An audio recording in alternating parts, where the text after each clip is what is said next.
हुआ? मुझे ऐसा लगा कि कोई हमारा पीछा कर रहा है। चल, कोई भी नहीं है।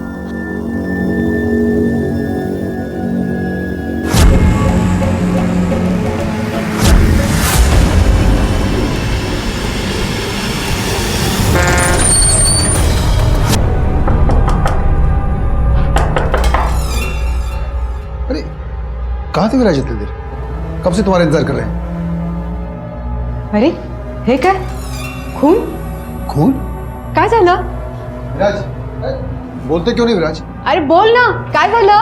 विराज, अरे क्या हुआ विराज? दरवाजा खोलो। बोलते क्यों नहीं विराज? विराज, विराज बोल तो सही, क्या हुआ? दरवाजा खोलो।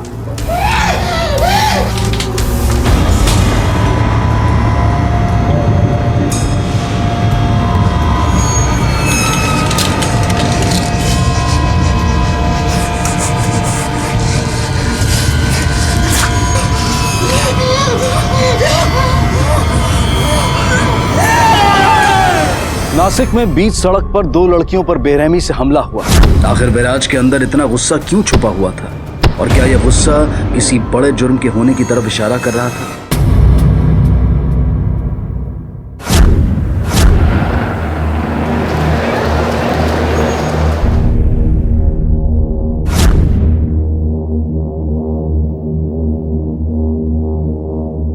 ये लीजिए, आप भी लीजिए। अरे विशाखा, आरती दिखाई नहीं दे रही। आरती तैयार हो रही है, आती है बस थोड़ी देर में। आप हर बार ऐसे ही कहते हैं। एक बार कह दिया तो कह दे, मुझे और कुछ नहीं सुनना। ठीक है, तो मुझे भी कुछ नहीं सुनना। अरे ये क्या तुम लोग बच्चों की तरह लड़ाई कर रहे हो? और आरती, बड़े भाई से कोई ऐसे जबान लड़ाता है? हाँ, लेकिन शादी आपकी है या मेरी?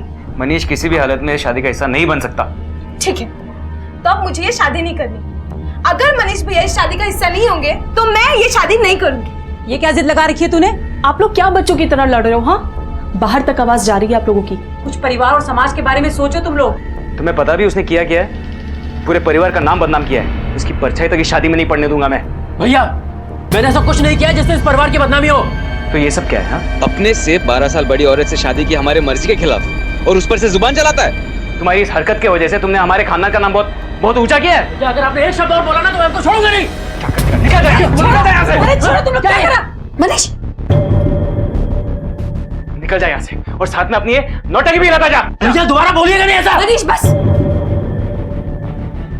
चलो यहाँ से।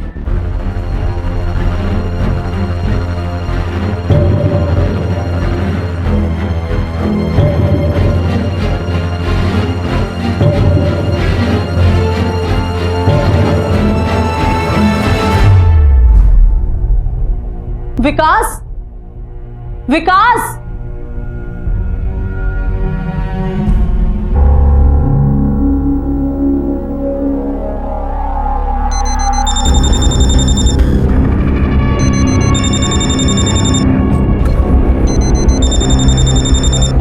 फोन भी नहीं उठा रहा है ये।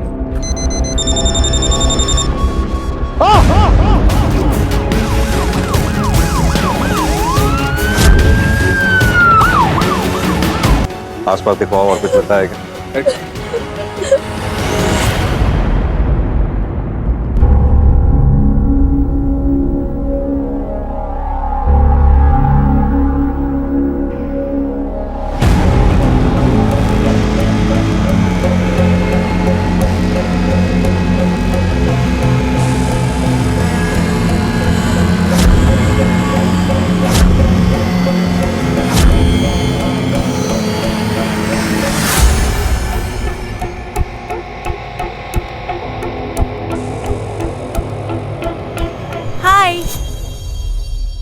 Happy rose day. तुम यहाँ क्यों बैठे हो? चलो ना, कहीं बाहर चलते हैं। बाहर मौसम भी कितना अच्छा है। क्या हुआ?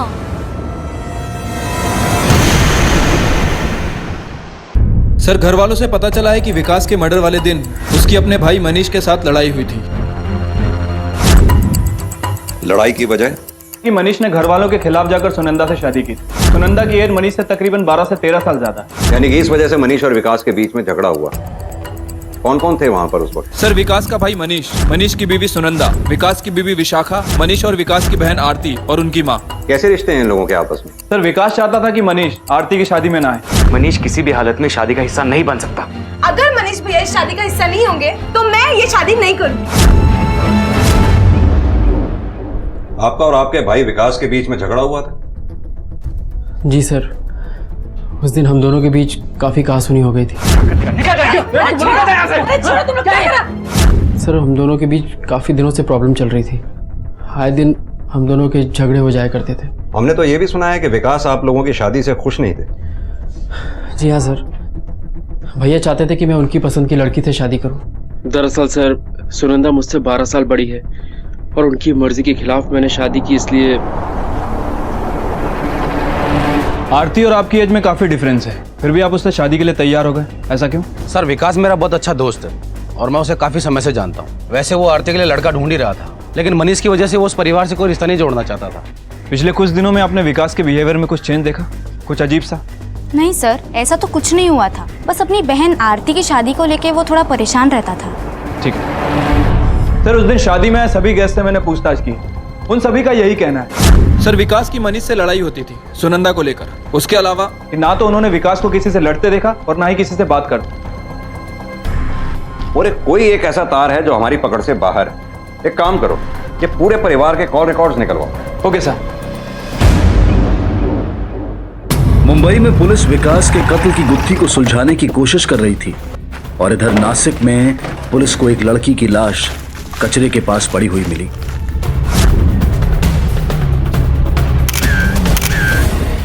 उसे इतनी बेरहमी से मारा गया था कि उसने दर्द की वजह से दम तोड़ दिया। क्या इसके पीछे भी विराज के गुस्से का हाथ था या फिर कोई और भी था जो इन मासूम लड़कियों के साथ ऐसा कर रहा था? Neetu was a nice girl, ज्यादा किसी से बात नहीं करती थी, स्टडीज में भी अच्छी थी, पर पिछले कुछ महीनों से परफॉर्मेंस काफी डाउन हो गई थी। पिछले कुछ दिनों में वो विराज से ज्यादा बात करती थी और हमसे कम। विराज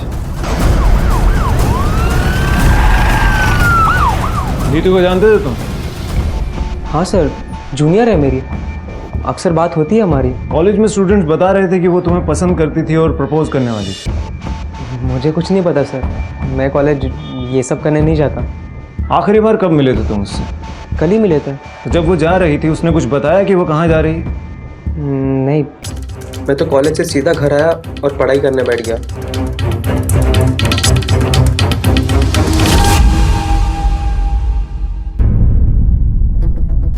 सर इन्होंने विकास को किसी से बात करते हुए देखा था। किससे बात करते हुए देखा था आपने विकास को? सर मुझे ये तो नहीं मालूम कि वो किससे बात कर रहा था, पर लग रहा था उनकी आपस में किसी बात को लेकर बहस हो रही थी। उस आदमी का चेहरा याद है आपको? सर उनका चेहरा मुझे अच्छी तरह से याद है। उसका स्केच बनवाने में हमारी मदद कर सकते हैं आप? क्यों नहीं सर। कामले, स्केच बनवा। होय साहब, आइए। विकास के मर्डर के कुछ दिन बाद आखिरकार पुलिस को इस केस में थोड़ी बढ़त मिली। किसी ने विकास को आखिरी बार किसी के साथ झगड़ते हुए देखा था और अब पुलिस के पास उस अनजान शख्स का स्केच था। और ये स्केच आसपास के सभी पुलिस स्टेशन में सर्कुलेट कर दो। Okay sir.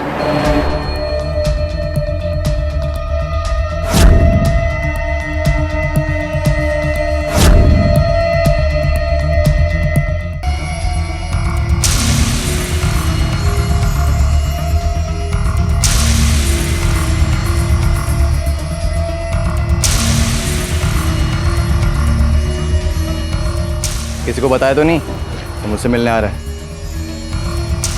चल ठीक है, अभी निकल। और सुन, तेरा मेरा हिसाब बराबर है।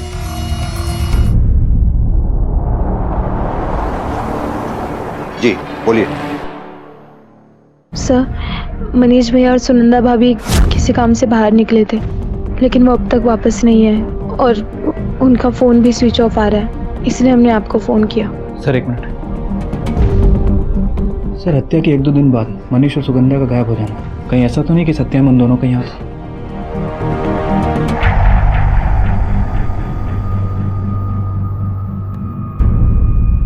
सर पोस्टमार्टम की रिपोर्ट आ गई है। उस लड़की को डंडे से बहुत बुरी तरह से मारा गया। राणे, पिछले महीने 2 लड़कियों को हॉकी स्टिक से मारा गया, लेकिन वो बच गए। ये दोनों केस काफी मिलते जुलते हैं। जी सर। वो फाइल लेकर आओ और दोनों लड़कियों से पूछताछ करो। Okay sir. आप उसका चेहरा पहचान सकती हैं? रात बहुत अंधेरा था, हम उसका चेहरा नहीं देख पाए। वो अचानक से पीछे से आया और हमें हॉकी स्टिक से मारने लगा। अच्छा, उस हमलावर के बारे में ऐसा कुछ बता सकती हो जिससे उसे पकड़ने में हमें आसानी हो? ऐसा कुछ तो याद नहीं।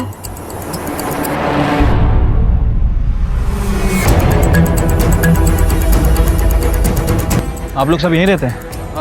कुछ पता है इसके बारे में? नहीं सर, आसपास तो यहाँ कुछ भी नहीं मिला। ठीक है, बॉडी को पोस्टमार्टम के लिए भेजो। भाई साहब, जो जानता था सिर्फ मनीष जानता था। क्या आप इसे जानती हैं? ध्यान से देखिए, इस आदमी को आपके पति विकास के साथ आखिरी बार बात करते देखा गया था। नहीं सर। ठीक है, इसके बारे में अगर आपको जब भी पता चले हमें इन्फॉर्म कीजिएगा। एक बात और, क्या आप हमें मनीष और सुनंदा का कमरा दिखा सकती हैं? जी सर। चलिए। सुनंदा के पति की बॉडी एक पार्क से मिली थी, लेकिन चौंकाने वाली बात यह थी कि अपने पति की मौत के बाद सुनंदा किसी दूसरे मर्द के साथ थी। तो क्या यह सब सुनंदा का खेल है? सुनंदा अपने पति मनीष से 12 साल बड़ी थी, लेकिन फिर भी मनीष उससे बहुत प्यार करता था और हर बार उसे पूरा सपोर्ट करता था। लेकिन मनीष की मौत के बाद सुनंदा का किसी और मर्द के साथ होना, आखिर क्या राज छुपा था सुनंदा के इस दोहरे रूप में? सुनंदा के कॉल रिकॉर्ड्स तो बिल्कुल साफ हैं। खाली उसने घर वालों को ही फोन किया है और घर वालों को भी उसके बारे में कुछ नहीं पता है। सुनंदा के बारे में हम में से कोई कुछ नहीं जानता था। जो जानता था सिर्फ मनीष जानता था। अगर कोई अपने अतीत को इतना छुपाने की कोशिश करे तो समझ लो उसके अतीत में जरूर कुछ गड़बड़ है। बट सर, सुनंदा के अतीत में जाए कैसे जाए? कोई रास्ता तो नजर ही नहीं आ रहा। रास्ता हमें खुद ढूंढना होगा मोरे। एक काम करो, ये स्केच और सुनंदा की फोटोग्राफ सुनंदा के घर के आस पड़ोस में और मार्केट में हर जगह दिखाओ। देखो क्या पता चलता है। Okay sir.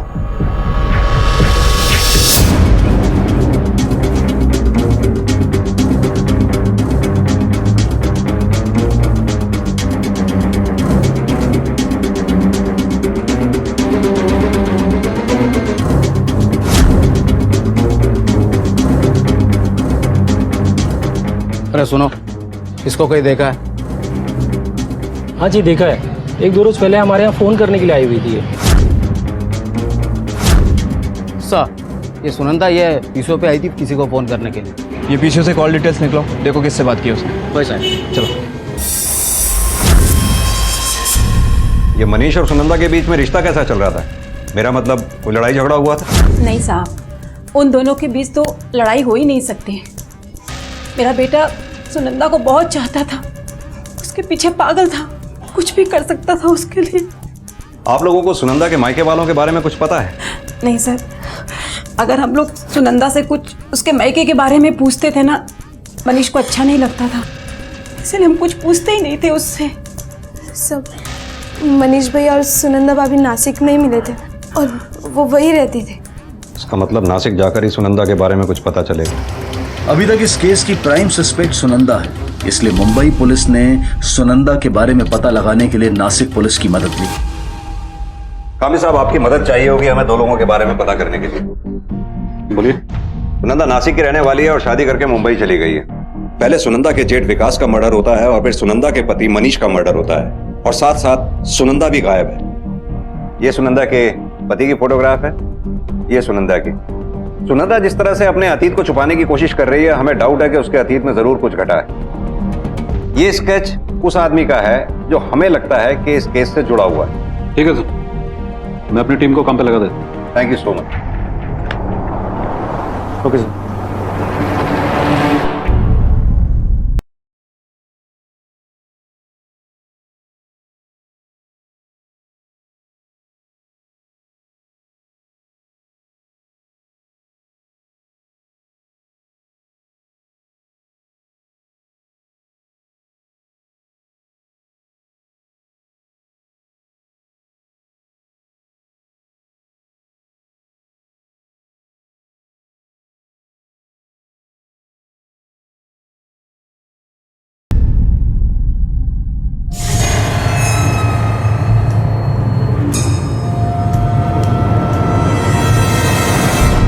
सर, कॉलेज से स्पोर्ट्स टीचर ने हॉकी टीम की लिस्ट भेजी है, उसमें विराज का नाम भी है। तलाशी लोग इसके घर जाके। जी सर।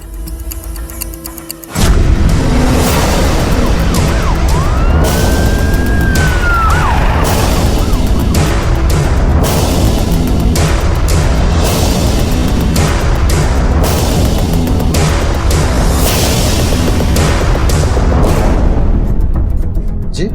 हमें आपके घर की तलाशी लेनी है। किस लिए? हमें शक है विराज पे कि उसी ने नीतू का खून किया है। खून? नहीं नहीं, वो ऐसा क्यों करेगा? हमें पूरा भरोसा है उस पर, वो ऐसा नहीं कर सकता है। वो सब बाद में देखा जाएगा, पहले आप हमें अपना काम करने दीजिए। देखिए, आप पहले अपना सर्च वारंट दिखाइए।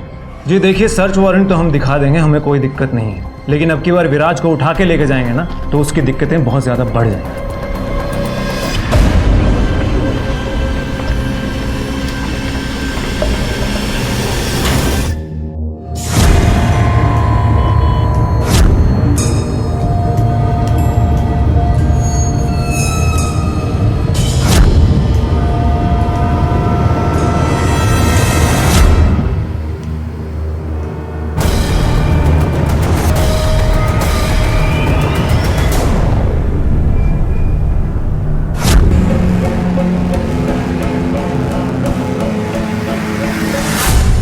पड़ोसी से कुछ पता चला? सर, पड़ोसियों ने बताया कि विराज जिन लोगों के साथ रहता है वो उसके माता पिता नहीं है, बल्कि दादा दादी। जब विराज 10 साल का था तब उसके पिता की डेथ हो गई और 2 साल बाद उसकी माँ किसी दूसरे आदमी के साथ भाग गई। माँ के ऑफिस के बारे में थोड़ा पता चला। दादा दादी ने जितना लोगों को बताया था उतना ही वो बता पाए। फिर तो हम दोनों से पूछताछ करनी पड़ेगी। साहब, विराज हमारा पोता है, उसके बाबा ने आत्महत्या कर ली थी। हमने ये बात विराज से छुपाने की बहुत कोशिश की, पर विराज बहुत होशियार है साहब। वो जब 10 साल का था तब से सब जानता है। और उसकी माँ? उसी ने तो हमारे घर को बर्बाद कर दिया। उसकी वजह से मेरे बेटे ने आत्महत्या की और वो अपनी बच्ची को यहाँ के लिए छोड़कर चली गई। अभी कहाँ है वो? पता नहीं है, और हमने जानने की भी कोशिश नहीं की, क्योंकि हम नहीं चाहते हैं कि विराज इन सब बातों को याद रखे। उसकी कोई फोटोग्राफ? मैं लेके आता हूँ। ये शुर सुनो। सर, ये तो वो सुनंदा है जिसको मुंबई पुलिस ढूंढ रही है।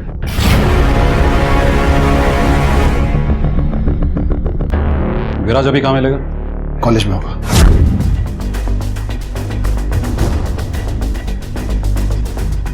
सर, मुझे नहीं पता माँ कहाँ है। जब से माँ हमें छोड़ के गई है मेरी माँ से कभी बात नहीं हुई। गुस्सा नहीं आता तुम्हें अपनी माँ पे? माँ ने हमारे लिए बहुत कुछ किया है सर। जैसे ही पापा का बिजनेस ठप हो गया था उसके बाद पापा ने कुछ नहीं किया, सिर्फ घर पे ही बैठे रहते थे। माँ ही हमारे लिए पैसा कमाती थी और माँ ही घर चलाती थी। सब पापा को ताने मारने लग गए। पापा ने सुसाइड कर लिया। ठीक है, तुम जाओ।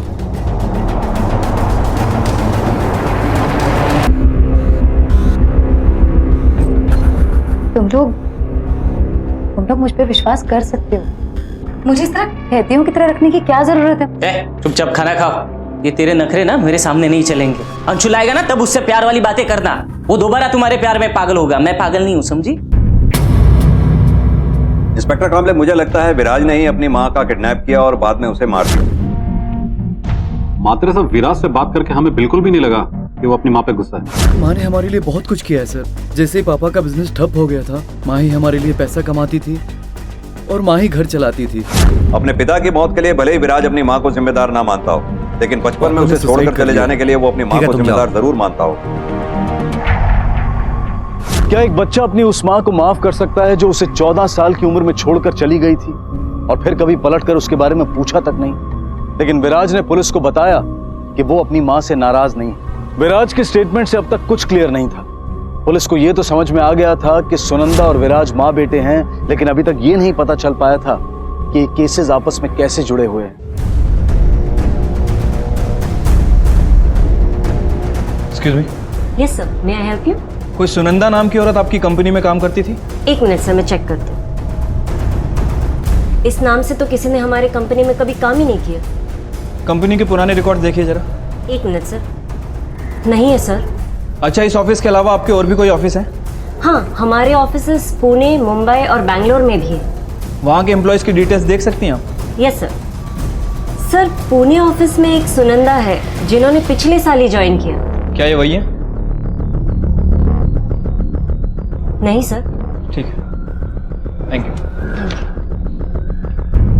कमाल की बात है, आपको ये भी नहीं पता कि आपकी बहू रोज कहाँ काम पे जाती थी। सर मैं सच कह रही हूँ, उसने सिर्फ हमें ये बताया था कि वो किसी कंपनी में काम करती है और शादी के बाद उसने अपना ट्रांसफ़र भी मुंबई करवा लिया था। इससे ज़्यादा हमें कुछ नहीं पता सर। सर इस केस की कोई दिशा ही नहीं नजर आ रही, घूम फिर कर हम फिर से परिवार पर ही आ गए। लेकिन दायरा बड़ा होता जा रहा है, लोग बढ़ते जा रहे हैं इसमें। हो सकता है शायद इन्हीं में से कोई फंसे। सर सुनंदा को किसी और वजह से भी तो किडनैप किया जा सकता है। लेकिन फिरौती का कोई कॉल नहीं आया मोरे, और ना ही इनके पास इतना पैसा है देने के लिए। कि जिस किसी ने भी ये काम किया है, मुझे लगता है निजी कारणों की वजह से किया है। हो सकता है किडनैपर सुनंदा से किसी बात का बदला लेना चाहता है। एक काम करो, ये स्केच नासिक के हर मोहल्ले, हर दुकान, पब्लिक प्लेसेस पे सर्कुलेट करो। कोई ना कोई तो ऐसा होगा जो सामने आएगा। वैसे भी हमारे पास मनीष और विकास के मर्डर केस में कोई लीड नहीं है। ये सुनंदा हमारे हाथ आ जाए तो शायद इस केस में कोई लीड मिले। Right sir.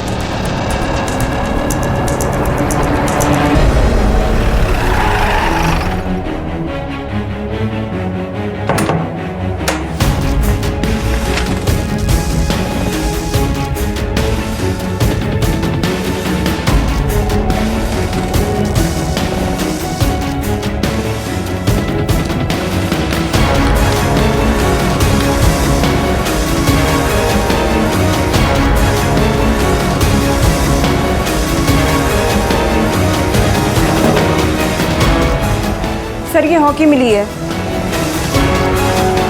ठीक है, इसे फोरेंसिक भिजवा दो। सर सुनंदा ने जिस पीसीओ से बात की थी उसके कॉल डिटेल्स आ गए।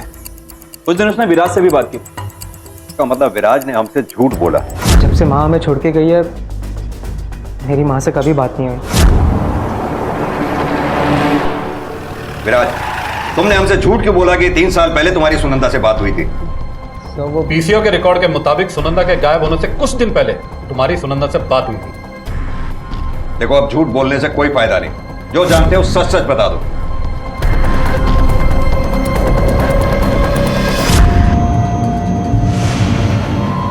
तुम मुझसे मिलने क्यों नहीं आए? मैं तुम्हारा इंतजार कर रही थी। मैं बहुत बिजी हूँ अभी, जब फ्री होऊंगा तब मिल लूंगा आपसे। और हाँ, मुझे आपसे आगे से कोई बात नहीं करनी, ठीक है? तुम समझते क्यों नहीं? मैंने जो भी किया वो मुझे कुछ नहीं सुनना है और मैं सब समझता हूँ। हमारी लास्ट टाइम माँ से यही बात हुई थी सर। सर, फोरेंसिक की रिपोर्ट आ गई। उस हॉकी स्टिक पर नीतू का ही खून था।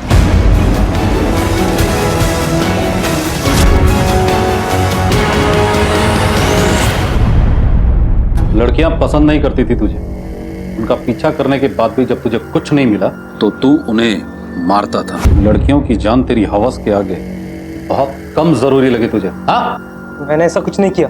जो भी किया तुम सोच समझ के किया। मैंने कभी नीतू का पीछा नहीं किया, लेकिन नहीं, उसे अपनी इज्जत का ख्याल ही नहीं था। दोस्त थी मेरी, हम अच्छी खासी बातें करते थे, पर वो भी दूसरी लड़कियों की तरह निकली जो किसी के साथ भी नाच लेती हैं, किसी भी चीज का ख्याल नहीं होता उन्हें। अब गुजरती उसके परिवार पे, जब वो देखते उसे ऐसे, सबकी सब कैरेक्टरलेस है, सब। सोच समझ कर अगर तूने ये काम किया है तो बिना सोचे समझे तो तू फिर क्या ही करता? तेरी सोच ने तुझे जानवर बना दिया। तू खुद जानवर बन बैठा है। किसी लड़की का किसी लड़के के साथ नाचना या छोटे कपड़े पहनना उसको कैरेक्टरलेस नहीं बना देता। मात्र साहब, विराज के दिमाग में उसकी माँ की वजह से गुस्सा बैठा हुआ है और शायद यही कारण है कि वो सभी लड़कियों से नफरत करने लगे। लेकिन सबसे बड़ा सवाल ये है कि सुनंदा अभी है कहाँ? अभी तक इस केस में कोई बढ़त नहीं मिली थी। पुलिस के लिए केस अब भी एक राज बना हुआ था। और दूसरी तरफ ये सुनंदा के साथ क्या हो रहा था? अंशुल जो कभी उससे प्यार का दावा कर रहा था तो कभी उसे खिलौने की तरह इस्तेमाल कर रहा था। अंकल एक वड़ा पाव देना।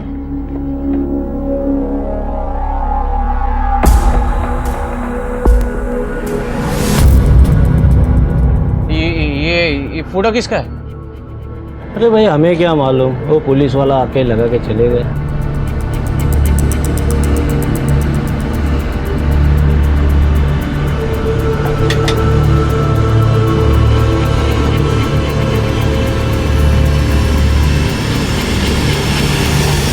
एक कांस्टेबल की ड्यूटी लगाओ मुंबई में इस पूरे परिवार पर नजर रखने के लिए।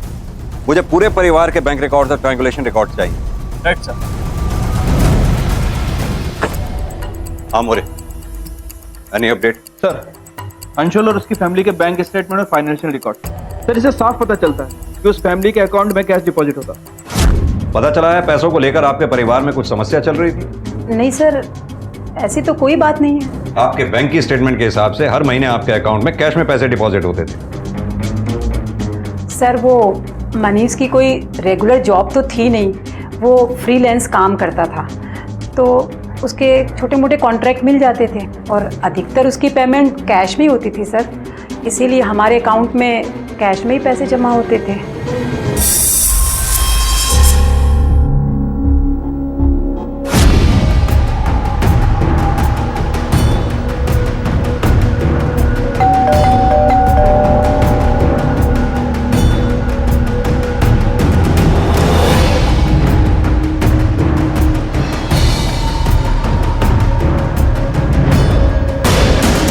Hello sir.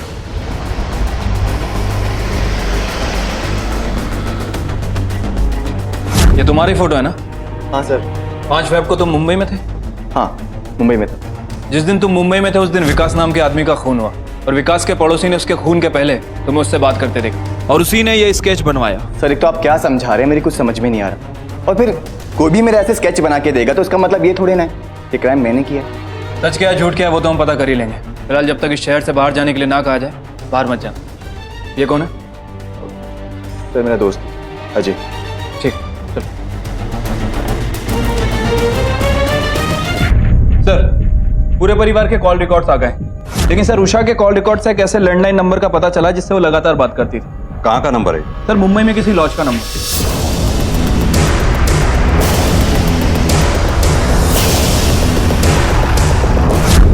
इनमें से किसी को जानते हो? सच सच बता दो, वरना तुम्हारी ये लॉज भी बंद होगी और साथ में तुम भी बंद होगे। हमें पता है ये रोज यहाँ फोन करके तुम्हारे यहाँ रूम बुक कराती थी। सर सुनंदा एक प्रोस्टिट्यूट है, इसकी सास। सर ये रोज मुझे फोन करके यहाँ उसके लिए रूम बुक कराते।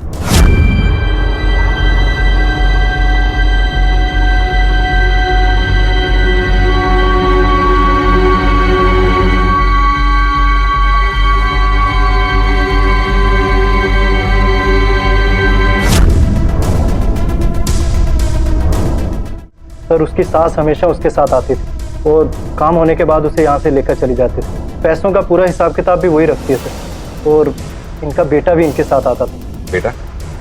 मोरे, इन दोनों में से कौन सा बेटा है? सर ये बात। विकास, आपने अपनी बहू को जबरदस्ती प्रोस्टिट्यूशन में धकेला, उसे किडनैप करवाया, जरा सी भी शर्म नहीं आई आप लोगों को? बोलो, जवाब दो।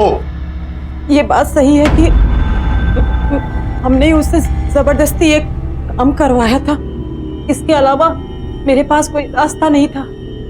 पैसों की बहुत जरूरत थी, विकास के पास कोई परमानेंट जॉब नहीं थी और मनीष कोई भी काम अच्छे से नहीं कर रहा था। और आपकी इतनी बात कहने से सुनंदा मान गई?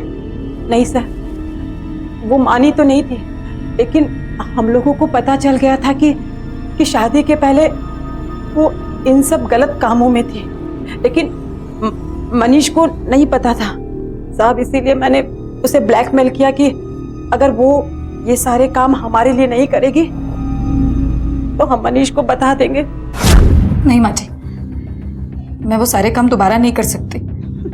मत कर विकास, एक काम करते हैं, इसके अतीत के बारे में है ना मनीष को सब बता देते हैं, तो वो खुद ही से धक्के मार के घर से बाहर निकाल देगा। वो मनीष को खोना नहीं चाहती थी, इसीलिए उसने हाँ कर दी इस काम के लिए। लेकिन सर, हमने सुनंदा का किडनैप नहीं किया है, ना ही हमने अपने बेटे को मारा है। क्यों मारेंगे अपने बेटे को? सच कह रही हूँ सर। सर अंशुल के कॉल डिटेल्स आ गए। सर कॉल डिटेल्स के हिसाब से अंशुल विकास के मर्डर वाले दिन विकास के घर के आसपास मुंबई में ही। पता करो ये अंशुल इस वक्त है कहाँ पर और इसका विकास के साथ कनेक्शन क्या है। Okay sir. जिस दिन विकास का खून हुआ तो मुंबई में था ना? सर मैंने आपको बताया तो था, कि मैं मुंबई में ही था। वो क्या है ना कि काम के सिलसिले में आना जाना लगा ही रहता है। उस दिन विकास के घर के बाहर क्या कर रहा था? सर बहुत सारे पैसे लेने मुझे उससे, बस इसी वजह से गया था। तो फिर उस दिन झूठ क्यों बोला? इन दोनों भाइयों ने मुझसे खूब पैसे लिए हुए और जब वापस मांगे तो सर आनाकानी करने लगे। सर ये मनीष तो कुछ काम करता ही नहीं है और ये विकास, इसने भी अपने ऑफिस में खूब हंगामा किया, तो सर इसे भी ऑफिस से निकाल दिया। अब सर मुझे बताओ, आप कहाँ से पैसे देते मुझे? और फिर तूने विकास को मार दिया? भला मैं क्यों मारूंगा उसे? मैं उससे मिलने गया था, मिला और वापस आ गया। सर इससे ज्यादा मुझे कुछ नहीं पता।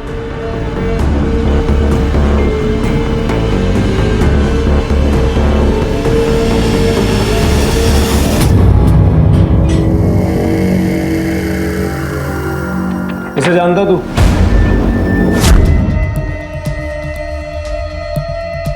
किसी को बताया तो नहीं तो मुझसे मिलने आ रहा है? नहीं, किसी को नहीं बता। नहीं सर। पक्का?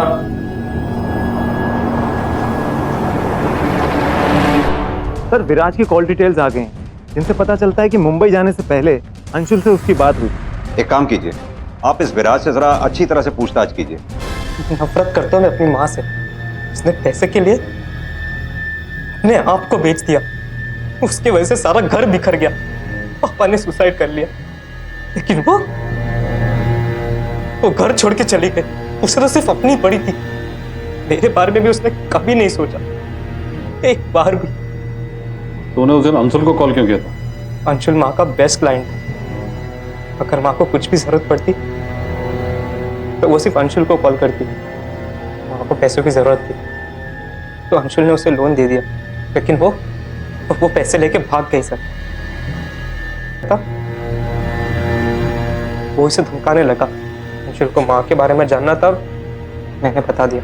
और फिर तेरी माँ का कॉल आया? हाँ, एक दिन आया था उसका कॉल, मुझे मिलने के लिए बुला रही थी। एड्रेस भी दिया था उसने अपना। और तूने वो एड्रेस अंशुल को दे दिया? नहीं सर, दिया नहीं, बेच दिया, जैसे मेरी माँ ने अपने आप को बेच दिया था कई साल पहले उस पैसों के लिए। सर उनकी माँ से ही सीखा है मैंने, पैसों के लिए अपनी आत्मा तक बेच देना।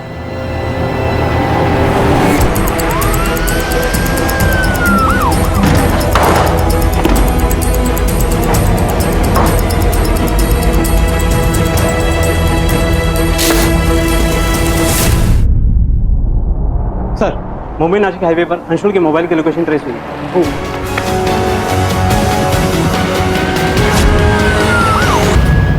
हाँ साहब, मुंबई में सुनंदा को वापस लाने ही गया था। साली ने जिंदगी खराब कर दी मेरी। साली ने प्यार का नाटक मुझसे किया और शादी की उस मनीष से। क्या कुछ नहीं किया उसके लिए मैंने।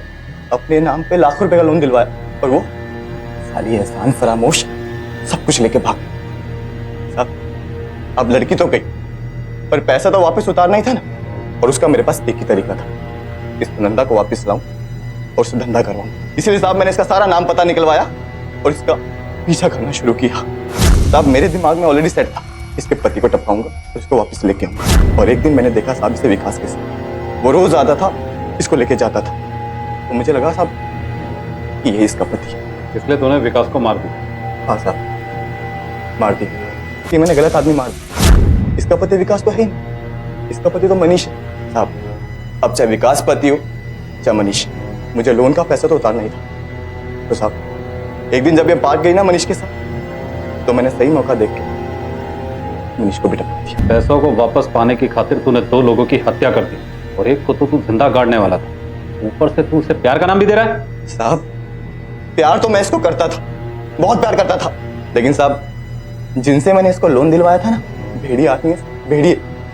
अगर पैसा नहीं देता ना तो मेरा ही खून कर देते। इसलिए साहब मैं क्यों मरूं? मैंने पैसों के लिए दूसरों को मार दिया। तेरे साथ जो ये अजय पकड़ा गया, ये कौन है? नहीं साहब, उसकी कोई गलती नहीं है, उसको आप छोड़ दो। वो तो बस साहब थोड़ी सी मेरी मदद कर रहा था और बदले में साहब उसको भी थोड़े मजे मिल गए सुनंदा। सर मैं भी एक आम जिंदगी जीना चाहती थी, लेकिन जब मेरे पति का काम बंद हुआ तो मैंने घर चलाने के लिए एक छोटी सी नौकरी कर ली, लेकिन उससे उतने पैसे नहीं मिलते थे जिससे घर चल सके। ज्यादा पढ़ी लिखी भी नहीं हूँ, फिर मेरे सास ससुर ने मुझे इस कीचड़ में ढकेल दिया और मैं नहीं चाहती थी कि इस बारे में मेरे बेटे को कुछ भी पता चले। सिर्फ मेरे पति को ये बात पता थी और जब उन्होंने आत्महत्या कर ली तो मेरा बेटा मुझसे नफरत करने लगा था। शायद उसे ये पता चल गया था कि उसकी माँ एक गंदी औरत है और मैं उससे नजरें नहीं मिला पा रही थी। तब मुझे मनीष मिला। मैं अपने बेटे का सामना नहीं कर पा रही थी सर, और मैंने मनीष से शादी कर ली और नासिक से मुंबई चली आई। मनीष मुझसे बहुत प्यार करता था, सबसे लड़ता था मेरे लिए। उसे मेरे अतीत के बारे में कुछ नहीं पता था, लेकिन यहां मेरे जेठ विकास और मेरी सास जरूर जानते थे कि मैं नासिक छोड़कर मुंबई क्यों आई थी। और फिर वो लोग मुझे ब्लैकमेल करने लगे। इस गंदे काम में मुझे फिर से ढकेला। घर में पैसों की जरूरत थी, सिर्फ इसलिए। मुझे कहीं ना कहीं ये डर था कि अगर मेरे अतीत का सच मनीष के सामने आ गया तो शायद मैं मनीष को खो दूंगी, और मैं मनीष को खोना नहीं चाहती थी, क्योंकि एक वही तो था जो मेरी कद्र करता था। इसलिए सर मैं वही करती रही जो मेरे जेठ और मेरी सास ने मुझे करने के लिए कहा।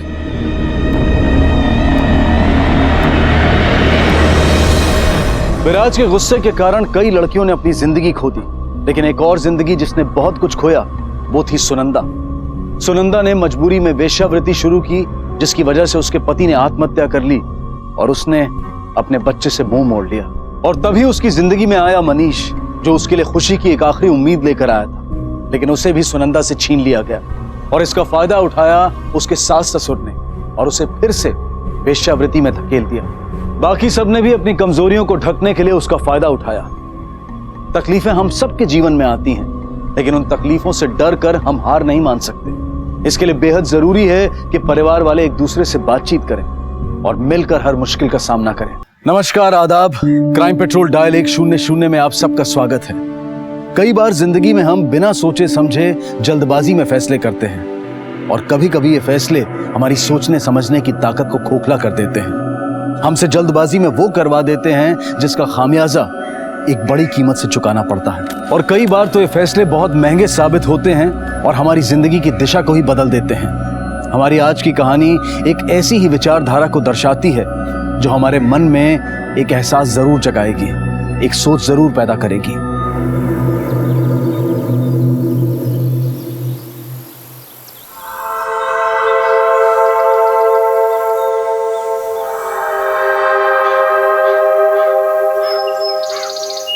ये ले पानी पी ले, सब ठीक हो जाएगा।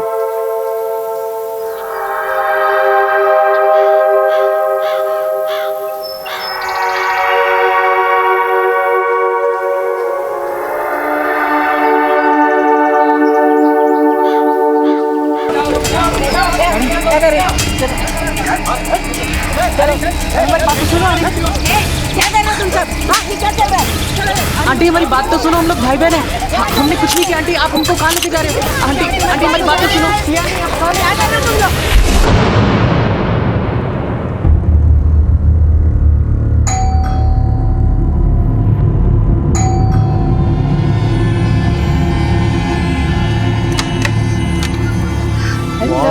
बहुत तेज भूख लगी, जल्दी खाना लगाइए। हाँ। और हाँ जल्दी, वरना मेरी मूवी छूट जाएगी। मूवी देखने जाना है मुझे, ठीक है? लेके आती। हाँ।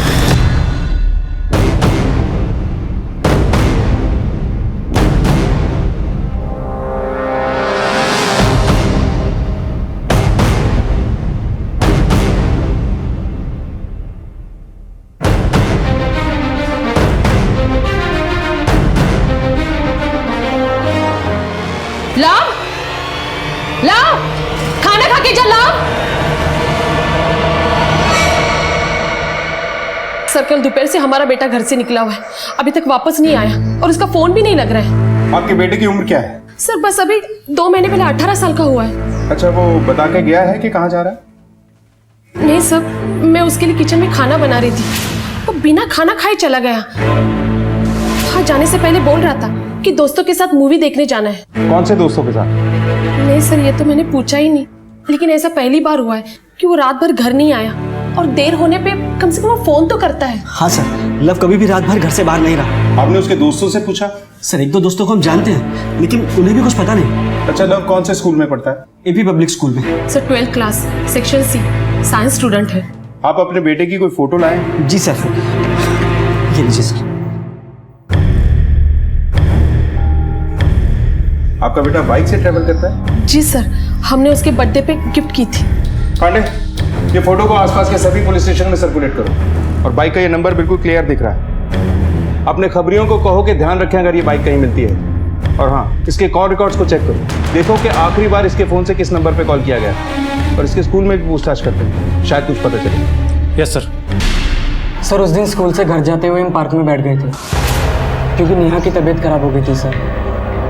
हमें गलतफहमी में पकड़ा गया था, तो मम्मी पापा ने पुलिस स्टेशन में आके क्लियर किया कि हम दोनों भाई बहन हैं, गर्लफ्रेंड बॉयफ्रेंड नहीं। फिर जाके पुलिस ने इनको जाने दिया। सर लव ने इस बात को लेकर पूरे स्कूल के सामने हमारा तमाशा बना दिया था। लव बहुत दिखावा करता है सर, क्योंकि वो बहुत पैसे वाला है। जब देखो तब सबको नीचा दिखाने में ही लगा रहता था। ऐसा कोई दिन नहीं था कि वो किसी को नीचा ना दिखाए।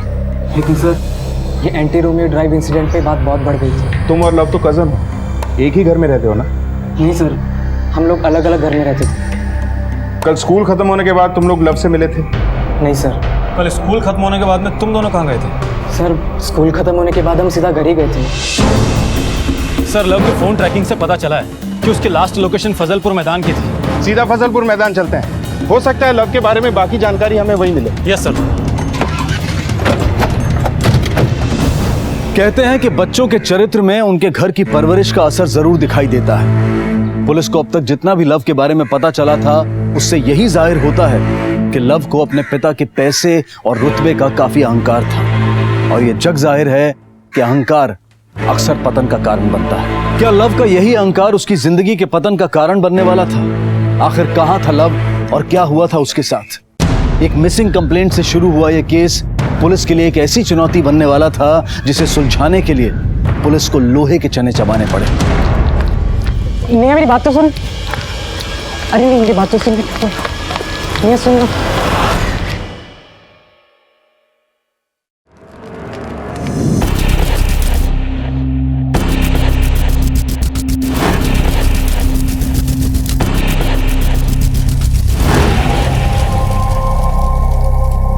जी बिल्कुल पंडित जी।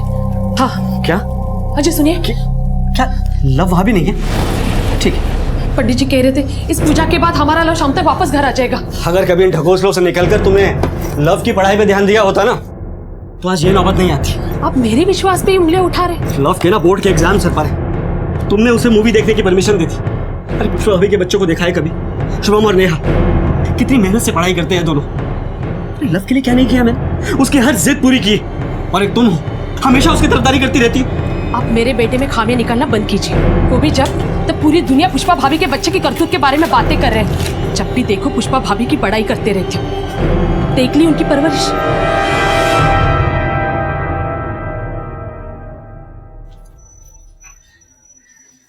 ले नेहा, ले।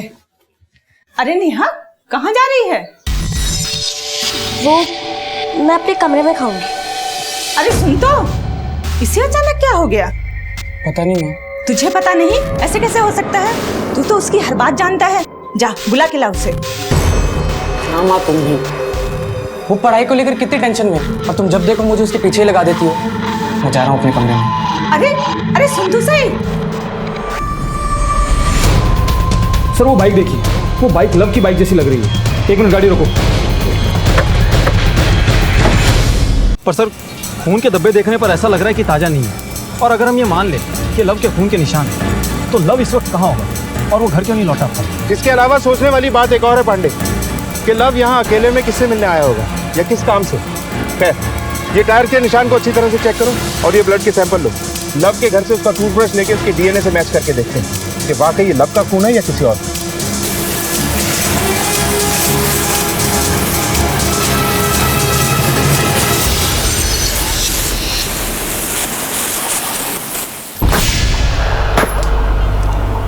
अबे हमारा नंबर कब आएगा? अकेले अकेले मजा लोगे का? हाँ, हमें भी आनंद की अनुभूति लेने दो। अरे वो कहावत नहीं सुनी अंग्रेजी में, शेयरिंग इज केयरिंग।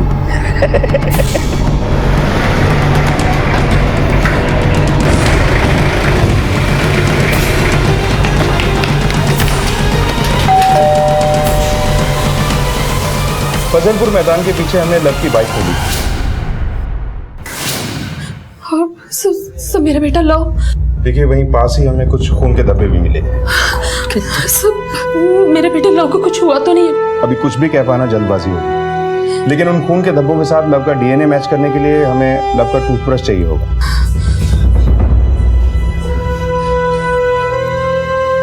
अच्छा, लव की किसी से कोई दुश्मनी थी क्या? कोई ऐसा जो उसे नुकसान पहुंचा सकता हो? मुझे नहीं पता सर।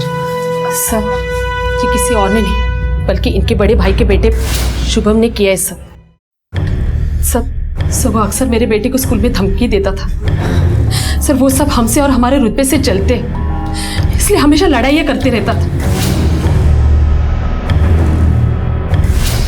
सर खुद लव ने मुझे सब बताया। अगर ये किडनैपिंग का मामला है तो फिरौती के लिए किडनैपर साहब से कांटेक्ट जरूर करेगा। तो जैसे ही आपके पास में कोई कॉल आए तुरंत हमें बताइएगा। जी सर।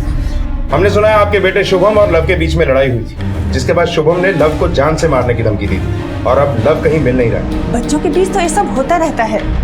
लव को तो लोगों को नीचा दिखाने में मजा आता है। कहीं ऐसा तो नहीं कि गुस्से में आके आपके बेटे ने ही लव के? नहीं साहब, बिल्कुल नहीं। मेरा बेटा ऐसा कुछ कर ही नहीं सकता। अच्छा, कल स्कूल से आने के बाद शुभम कहाँ था? साहब यही घर पर था। एग्जाम सर पर है, दिन रात पढ़ता रहता है। शुभम का मोबाइल नंबर दीजिए। उसके पास कोई फोन नहीं है साहब। हमारे घर में एक ही फोन है जो इनके पास है। अच्छा, आप लोगों के पास कोई गाड़ी है, मतलब कार या टू व्हीलर वगैरह कुछ? नहीं साहब, हमारे पास कोई गाड़ी नहीं है। सर इन लोगों की बातों से तो ऐसा लगता है कि इन दोनों फैमिलीज में आपस में कुछ बनती ही नहीं है। पांडे, हमें इन लोगों के बारे में और पता करना होगा। इनके दोस्तों, रिश्तेदारों और मिलने जुलने वालों से बात करो, शायद कुछ पता चले। Okay sir.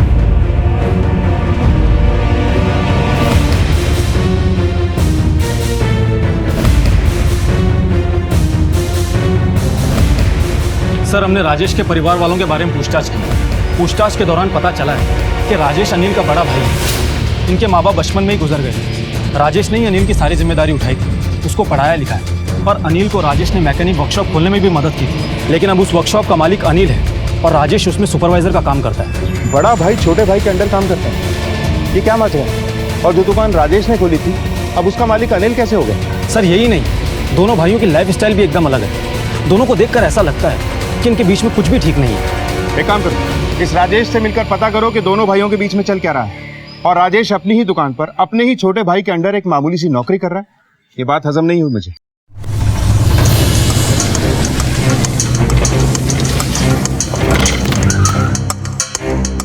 साहब, इस वर्कशॉप को चालू करने में मैंने अपना सारा पैसा लगा दिया। सोचा अपने भाई अनिल को पार्टनर बनाकर काम करूंगा, लेकिन वो तो आस्तीन का सांप निकला। मेरे अनपढ़ होने का फायदा उठाया उसने। मुझे दूसरी जगह ठीक ठाक नौकरी नहीं मिलती साहब, इसलिए यहाँ काम करना मेरे लिए मजबूरी। दूसरी जगहों से मुझे यहाँ अच्छे पैसे मिल जाते हैं और मुझे पैसों की बहुत ज़रूरत है।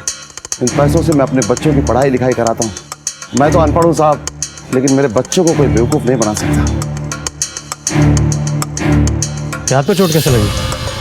ये वो काम करते वक्त।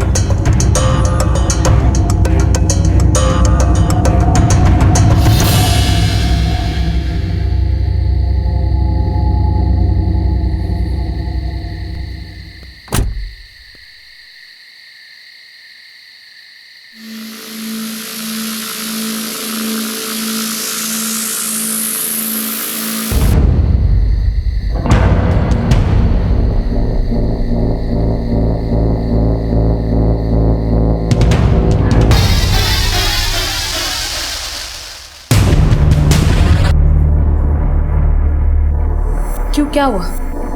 अब अकेले बैठ के रोने से क्या फायदा? मैं कह रही हूं ना कि नेहा और शुभम ने लव को गायब किया है। आप उनसे जाके पूछिए ना कि कहाँ मेरे बेटे को छुपा के रखा है। आप पूछते क्यों नहीं है? मैं किस बात की बिना पर अपने बड़े भाई साहब के बच्चों पर उंगली उठाऊं? तुम्हारी इस सुनी सुनाई बातों की बिना पर? अरे कुछ तो सोच कर बोला करो कल्पना। सोच कर ही बोल रही हूँ। उन्होंने मुझे बताया था कि कैसे शुभम मुझसे छोटी छोटी बातों पर झगड़ा किया करता था, बल्कि आपके भाई साहब की पूरी फैमिली हमारी तरक्की से चलती। अरे बस करो, उन पर उंगली उठाने से पहले अपने अंदर झांक कर देख। तुमने अपने लाइफस्टाइल के चक्कर में ना लव को बिगाड़ रखा है, और कोई बहुत बड़ी बात नहीं कि लव के इसी शो ऑफ के चक्कर में किसी ने उससे दुश्मनी निकाली हो।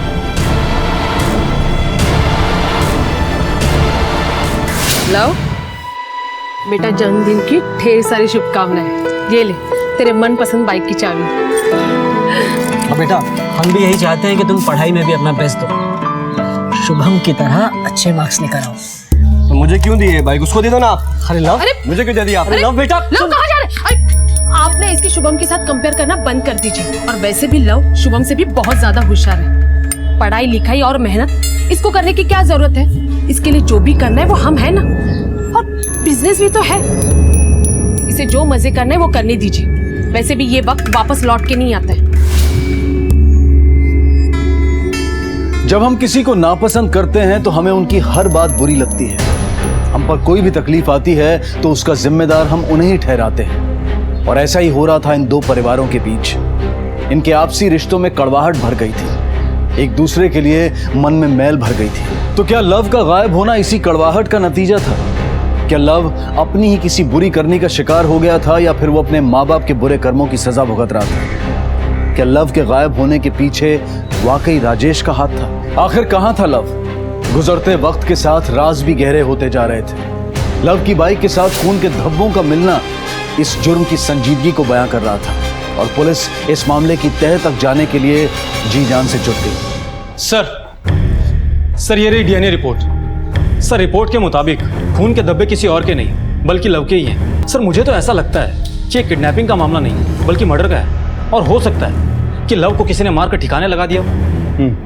और शायद वहां मिले टायर के निशान उसी कार के होंगे जिसमें डालकर लव को ठिकाने लगाया गया था। हो सकता है सर। पांडे, राजेश कार की वर्कशॉप में काम करता है। वहां से वो इजीली एक कार लेकर क्राइम करके निकल सकता है। और राजेश के दिल में अपने भाई के लिए नफरत भरी हुई है। वो ये जानता है कि अनिल अपने बिजनेस को बढ़ाने की सोच रहा है। हो सकता है कि राजेश इस बात से अपसेट हो कि उसके बच्चों को उसका हक नहीं मिला, और उसका बदला लेने के लिए उसने लव के साथ कुछ कर दिया। सर ये भी तो हो सकता है कि ये काम शुभम और नेहा ने किया हो, क्योंकि वो लोग भी लव से परेशान थे। हो सकता है कि शुभम ने किसी वर्कशॉप से कार किराए पे ली हो। पांडे, एक काम करो, इन सब की डिटेल्स को क्रॉस चेक करो, और ये भी चेक करो कि 15 अक्टूबर को राजेश के फोन की लोकेशन क्या है। Yes sir.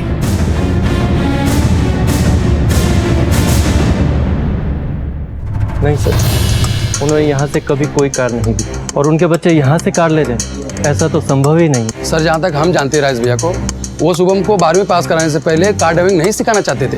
वो तो उसकी पढ़ाई लिखाई पे काफी ध्यान देते थे। राजेश भाई के पास इतना पैसा ही कहाँ है कि वो कोई कार खरीद ले। सर शुभम तो एकदम पढ़ाकू है, और जैसा कोई फ्रेंड भी नहीं है जिससे उसको गाड़ी मिल सके।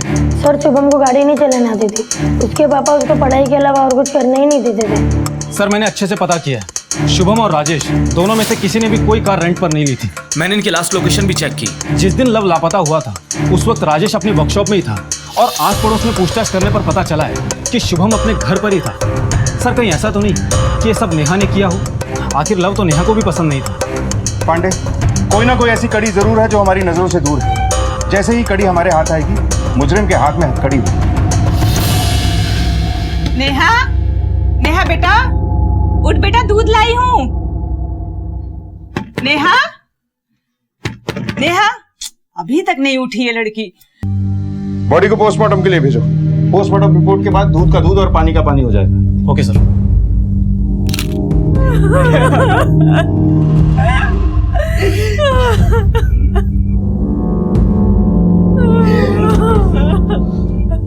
आप लोग जरा बाहर जाएंगे, हमें फैमिली से कुछ बात करनी है।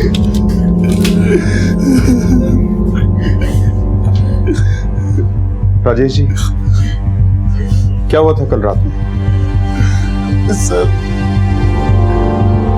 नेहा को उसकी प्री बोर्ड की रिपोर्ट कार्ड मिली थी।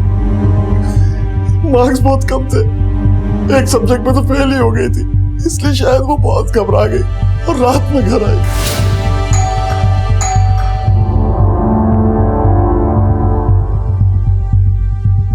रात के 9 बज रहे, स्कूल से घर आने में इतना टाइम लगता है? रात में अकेली आई थी या किसी के साथ? मेरा बेटा शुभम था उसके साथ। क्या नेहा के ऊपर पढ़ाई को लेकर दबाव था? नहीं साहब, ऐसा कुछ भी नहीं था। पता नहीं उसने ऐसा क्यों किया। पांडे,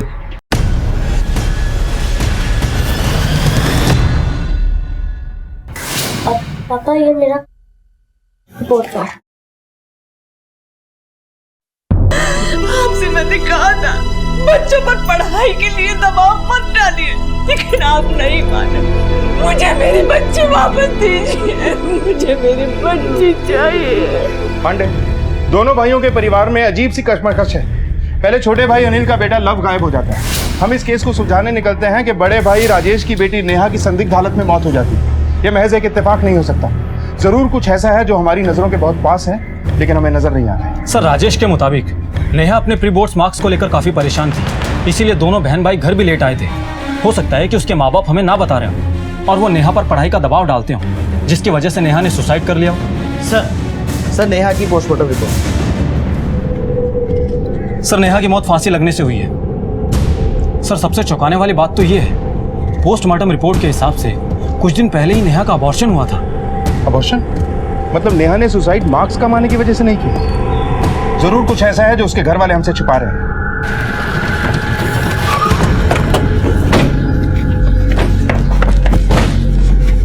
अबॉर्शन?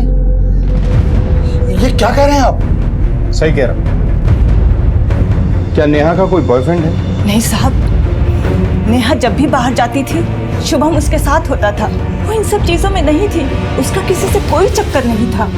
शुभम, क्या तुम हमें कुछ बता सकते हो? सर, कभी कभी हम साथ में होते थे, लेकिन कभी कभी नहीं होते थे सर। लेकिन सर, मुझे पता है उसका कोई भी बॉयफ्रेंड नहीं था। कहीं ऐसा तो नहीं कि ये एक रेप का मामला है जो हमें इन्फॉर्म ही नहीं किया गया?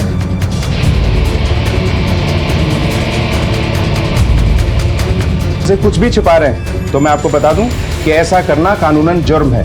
नहीं साहब, ऐसा होता तो हम पहले पुलिस कंप्लेंट करते। अच्छा, क्या इन दिनों आपने नेहा के बर्ताव में कुछ अजीब सा महसूस किया था? हाँ साहब, इन दिनों वो खोई खोई सी रहती थी और बहुत परेशान भी रहती थी। अरे नेहा, कहाँ जा रही है? वो मैं अपने कमरे में खाऊंगी।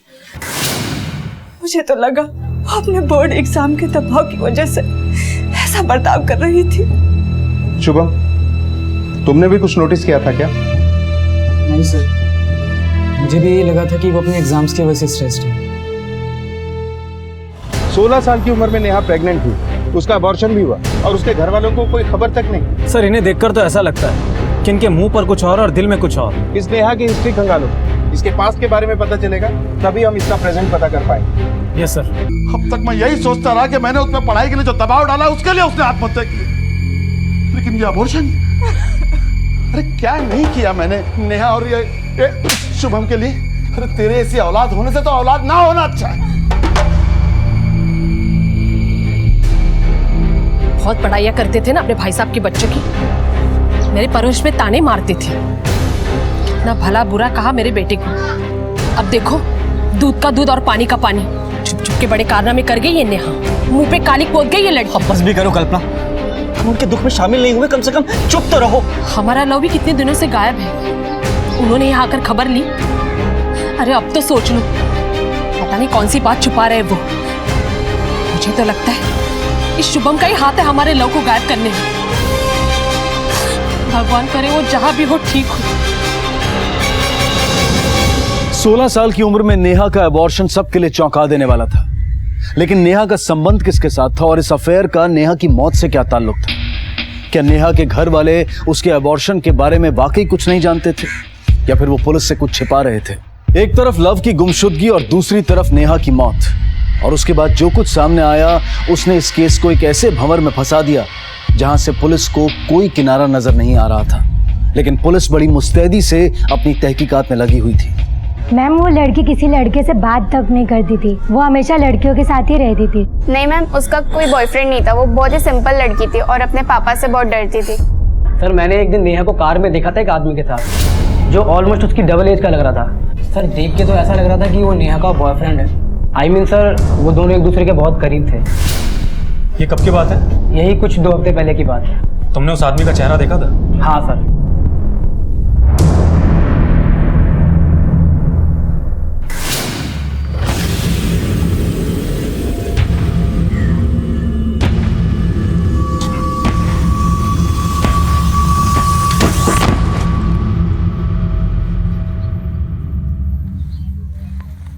भाई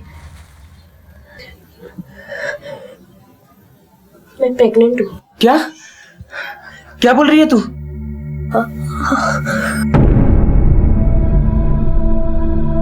देख तू टेंशन मत ले, मैं देखता हूँ कैसे क्या करना है। हाँ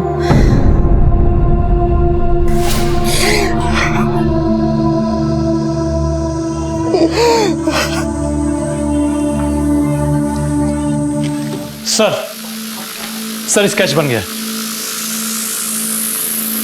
और नेहा के घर वालों को भी स्केच दिखा के पूछो, शायद वो लोग इस आदमी को जानते हो। Yes sir. अबे साले, तेरे अंदर में एक बार में कोई बात जाती है कि नहीं? याद रख, जो मैं चाहता हूं अगर मुझे नहीं मिला ना, तो तुझे भी वो नहीं मिलेगा जो तू चाहता है।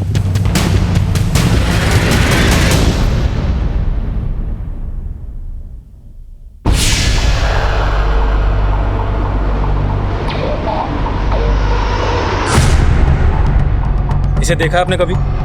नहीं साहब, इसे पहले कभी नहीं देखा। आपने देखा?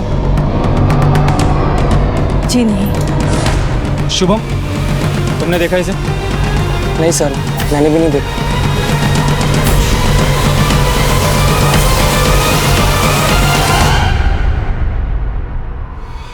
जिस आदमी के साथ नेहा को देखा गया है, मे भी उसी आदमी के साथ नेहा का अफेयर चल रहा होगा। और जो बच्चा नेहा ने अबॉर्ट किया है, वो बच्चा भी उसी आदमी का। पर नेहा का अपनी उम्र से दुगनी उम्र के आदमी के साथ अफेयर, और नेहा की फैमिली में भी उसे कोई नहीं जानता। हेलो सर, आज मुझे एक धमकी भरा लेटर मिला है। 1 लाख रुपए मांग रहा है किडनैपर। आप वो लेटर हमारे थाने में जमा करवा दीजिए, और जैसा हम बोलते हैं वैसे कीजिए। जी सर। पांडे, लव की मिसिंग के 3 दिन बाद उसकी फैमिली के पास रैंसम के लिए लेटर आया है, और रैंसम मनी में सिर्फ 1 लाख रुपए की डिमांड की है किडनैपर ने।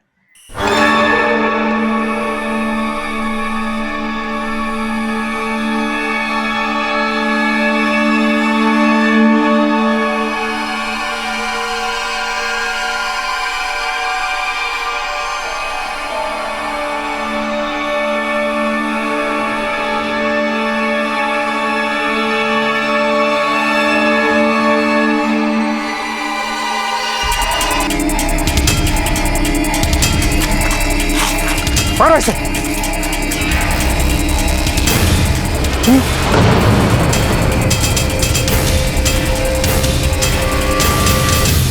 सर मैं बताता हूँ सर, ये सब लव की वजह से हुआ।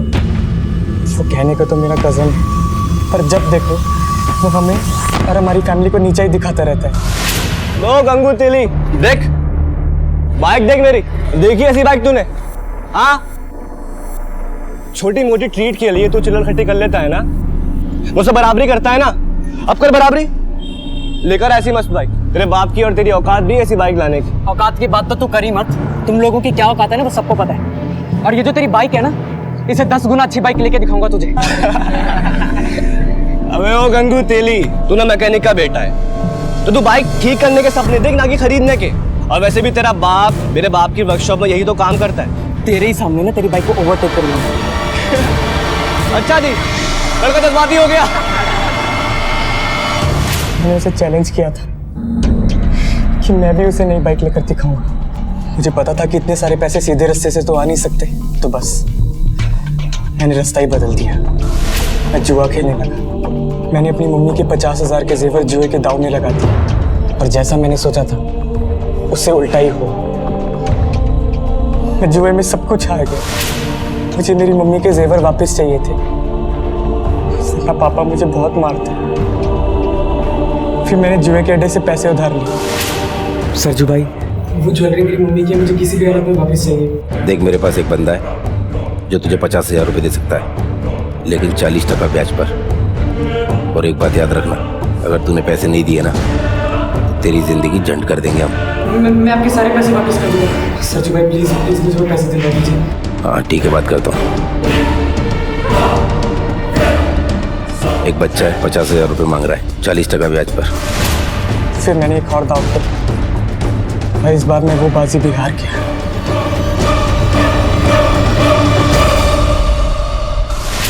मुझे उधार लिए हुए पैसे और मम्मी के जेवर के लिए 1 लाख रुपए देने थे, वो भी ज्यादा ब्याज पर।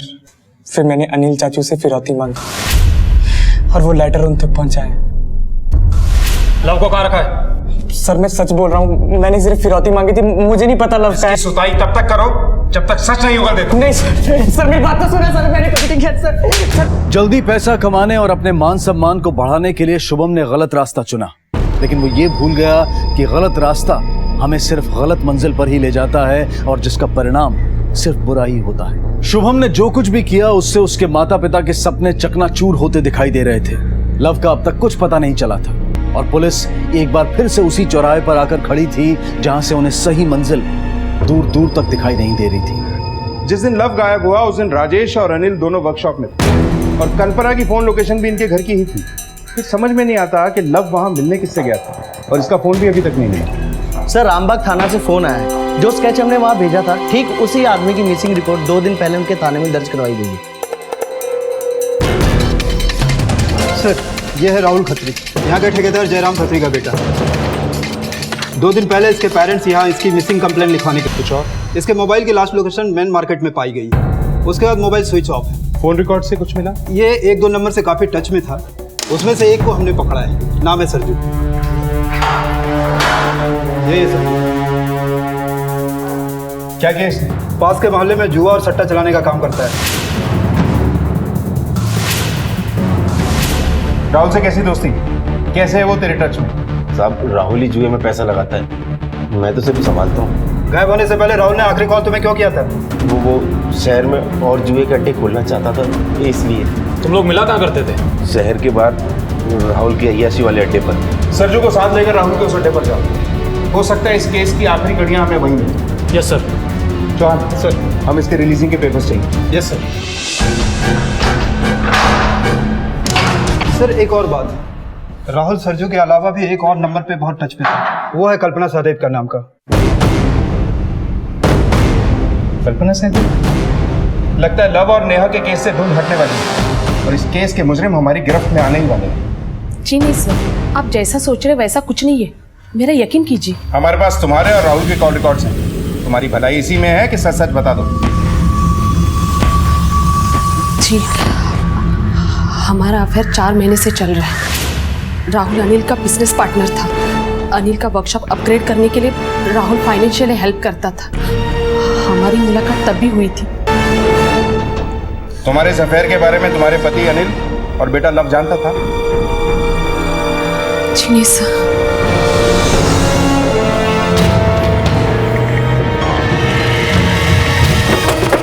चल बात किधर है? सर राहुल की बॉडी मिली हमें। क्या?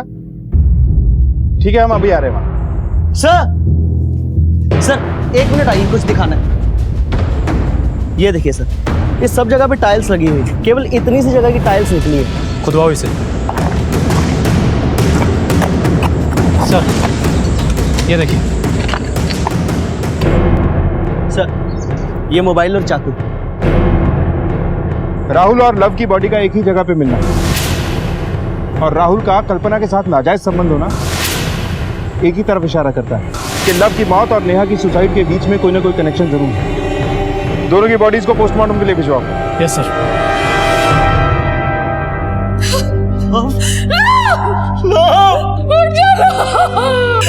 मेरा बेटा।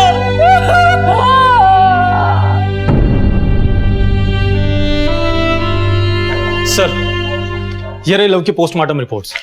सर पोस्टमार्टम रिपोर्ट के हिसाब से लव को चाकू से मारा गया था। कॉल रिकॉर्ड्स के हिसाब से लव का फोन जिस दिन स्विच ऑफ हुआ था ठीक उसी दिन यानी कि 15 अक्टूबर को लव की मौत हुई थी और राहुल की मौत लव के 3 दिन बाद यानी कि 18 अक्टूबर को हुई थी। हो सकता है कि लव को राहुल और उसकी माँ के अफेयर के बारे में पता चल गया और गुस्से में आके लव राहुल को मारने के लिए वहां गया और उल्टा लव को ही मार दिया गया, क्योंकि लव की डेथ के 3 दिन बाद राहुल की डेथ हुई। तो सवाल ये उठता है कि अगर राहुल ने लव को मारा तो फिर राहुल को किसने मारा? सर लव की बॉडी से जो चाकू मिला था उसके फिंगरप्रिंट्स राहुल के फिंगरप्रिंट से मैच हो गए। एक बात और सर, गाड़ी के टायर के निशान भी राहुल की ही गाड़ी के हैं। डीएनए रिपोर्ट के हिसाब से लव का ब्लड बाइक पर लगे ब्लड से मैच हो गया। सर इन सब बातों से तो आपकी बात सही लग रही है। लव को राहुल और अपनी माँ कल्पना के अफेयर के बारे में पता लग गया होगा। पे लांछन लगा रही थी ना, और खोट तुम्हें में निकला। अरे तुमने मुझे जो धोखा दिया सो दिया, पर तुम्हारे इन करतूतों की वजह से हमारा बेटा मारा गया। मुझे माफ कर दो, मुझसे बहुत बड़ी गलती हो गई। सर नेहा के नाखूनों में जो मिट्टी हमें मिली थी वो राहुल के अड्डे से मैच हो गई है। राजेश के मुताबिक नेहा की सुसाइड वाली रात शुभम और नेहा दोनों साथ में ही घर में आए, जिसका मतलब है कि शुभम काफी कुछ छुपा रहा है। मैं बताता हूँ सर, मैं बताता हूँ। जुए वाली रात को सरजू ने राहुल को बोल के मुझे 50,000 दिलवाए। एक बच्चा है 50,000 रुपये मांग रहा है 40% ब्याज पर, ताकि मैं अपनी माँ के जेवर छुड़वा सकूं। सब कुछ हार गया था। मैं राहुल से कुछ वक्त मांगने के लिए गया, लेकिन मुझे नहीं पता था कि उस शाम नेहा भी मुझे फॉलो कर रही थी। नेहा ने तेरा पीछा क्यों किया? नेहा मुझे कुछ टाइम से परेशान देख रही थी। मतलब अपनी बहन को राहुल से बचाने के लिए तुमने राहुल को मारा? नहीं सर, और बर्दाश्त नहीं करूंगा मैं। सिर्फ 16 साल की है बच्ची, तूने इसकी पूरी जिंदगी बर्बाद कर दी। अभी अबॉर्शन हुआ है इसका। तुम्हारे और तुम्हारी बहन के साथ इतना सब कुछ हुआ, अगर तुम पहले ही अपनी फैमिली या पुलिस को बता देते तो तुम्हारी बहन जिंदा होती।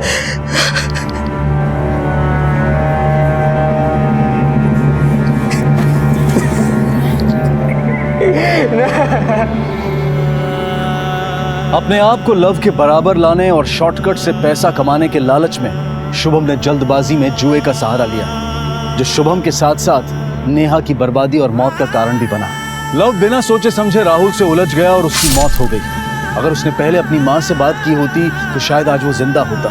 हमारे मन में अच्छाई और बुराई दोनों का वास है। ये हम पर निर्भर करता है कि हम किसे चुने और कैसे बने। क्या अपने मन पर काबू रखकर जिंदगी को सही दिशा में ले जाना इतना मुश्किल है? इसी विचार के साथ अब मैं अनूप सोनी आपसे विदा लेता हूँ। फिर मुलाकात होगी अगले एपिसोड में एक और चौंका देने वाले केस के साथ। तब तक अपना और अपने परिवार का ख्याल रखें और देखते रहें क्राइम पेट्रोल डायल 100। सबक एक को सीख हम सबको। जय हिंद। क्राइम पेट्रोल्स के और भी दिलचस्प कहानी देखने के लिए हमारे चैनल को सब्सक्राइब करें और बेल आइकॉन दबाना न भूलें।